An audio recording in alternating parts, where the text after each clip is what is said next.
Student, তোমরা যারা ক্যালকাটা ইউনিভার্সিটির আন্ডারে থার্ড সেমিস্টারের ছাত্রছাত্রী আছো এবং তোমাদের রাষ্ট্রবিজ্ঞান সাবজেক্টে অনার্স আছে, তোমাদের জন্য আজকের ক্লাসটা খুবই গুরুত্বপূর্ণ। আজকের ক্লাসে তোমাদের সিসি 7 পেপার থেকে কিছু গুরুত্বপূর্ণ 10 নম্বর এবং 15 নম্বরের প্রশ্নের সাজেশান নিয়ে আলোচনা করব।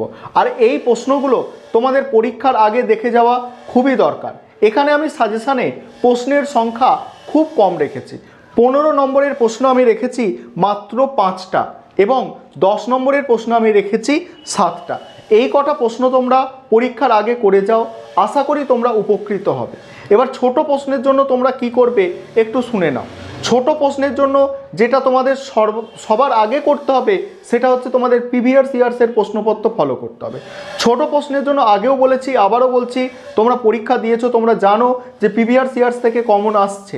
ছোট প্রশ্নের জন্য যেটা করবে, তোমরা 2019 সাল, 20 সাল, 21 সালের যে প্রশ্ন আছে তার থেকে এসএকিউগুলো সমাধান করবে। এখান থেকে তোমরা অনেকটাই কমন পাবে। এখান থেকে তোমরা ছোট প্রশ্ন অর্থাৎ 1 নম্বরের প্রশ্ন তোমরা অনেকটাই কমন পাবে।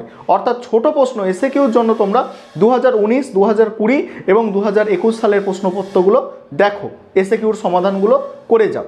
আর বড় প্রশ্ন তোমাদের জানো 50 নম্বরের থাকে, অর্থাৎ দুটো 10 নম্বরের প্রশ্ন এবং দুটো 15 নম্বরের প্রশ্ন। তার সাজেশানটা আজকে আলোচনা করছি। তারও আগে যে বিষয়টা তোমাদের বলার আছে যে তোমাদের জন্য অনলাইন কোচিং ক্লাস চলছে। তোমরা যারা পরের সেমিস্টার অর্থাৎ সেমিস্টার 4 থেকে তোমরা অ্যাডমিশান নিতে চাইছো, অনলাইন ক্লাস করতে চাইছো আমার কাছে, তোমরা এই নম্বরে যোগাযোগ করে অ্যাডমিশান নিতে পারো। আমাদের খুব তাড়াতাড়ি ক্লাস শুরু হয়ে যাবে। তোমাদের সেক পেপারের যে পরীক্ষা আছে, সেক পেপারের পরীক্ষা হয়ে যাওয়ার পরেই আমাদের অনলাইন ক্লাস কিন্তু শুরু হয়ে যাবে। তোমরা যারা অ্যাডমিশান নিতে ইচ্ছুক তোমরা এই নম্বরে যোগাযোগ করে অ্যাডমিশান নিতে পারো। এবার আজকে যে প্রশ্নগুলো তোমাদের আলোচনা করছি তোমরা শুনে নাও সিসি 7 পেপার থেকে। প্রথমে আমি তোমাদের 10 নম্বরের প্রশ্নগুলো বলবো। 10 নম্বরের জন্য যে প্রশ্নগুলো তোমাদের করার দরকার। 10 নম্বরের প্রথম প্রশ্ন তোমরা নোট করবে বা মনে রাখার চেষ্টা করবে যে মর্গেনথাউয়ের বাস্তববাদী তত্ত্বের 6টি নীতি কী কী। কী বললাম? মর্গেনথাউয়ের বাস্তববাদী তত্ত্বের 6টি নীতি কী কী।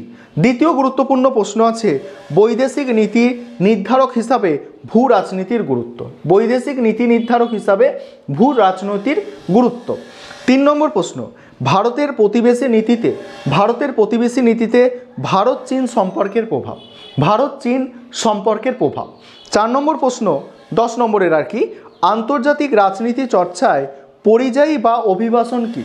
আন্তর্জাতিক রাজনীতি চর্চায় পরিযায়ী বা অভিবাসন কি, এ একটা প্রশ্ন। তারপরের প্রশ্ন করতে হবে তোমাদের আন্তর্জাতিক রাজনীতিতে নয়া বাস্তববাদী তত্ত্বের মূল বিষয়সমূহ আলোচনা করো। আন্তর্জাতিক রাজনীতিতে নয়া বাস্তববাদী তত্ত্বের মূল বিষয়সমূহ আলোচনা কর।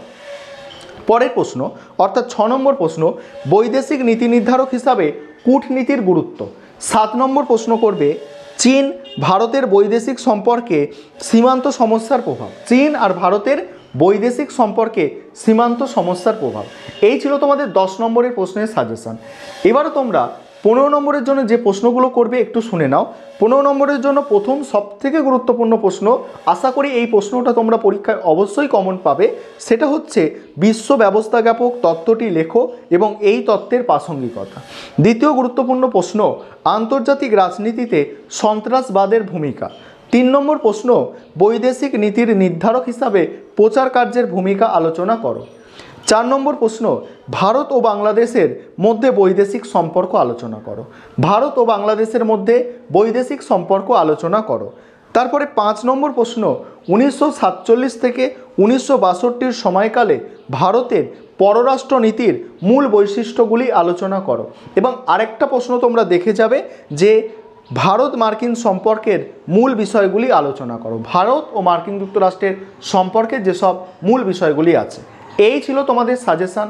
আবারও বলছি তোমাদের অনলাইন কোচিং ক্লাস কিন্তু চলছে। তোমরা যারা অ্যাডমিশান নিতে ইচ্ছুক আছো 4 সেমিস্টারের জন্য তোমরা এই নম্বরে যোগাযোগ করে অ্যাডমিশান নিতে পারো। আর পরীক্ষা কেমন তোমাদের হচ্ছে বা সাজেশান থেকে কতটা কমন পাচ্ছ সেটা অবশ্যই তোমরা কমেন্টের মাধ্যমে জানাবে।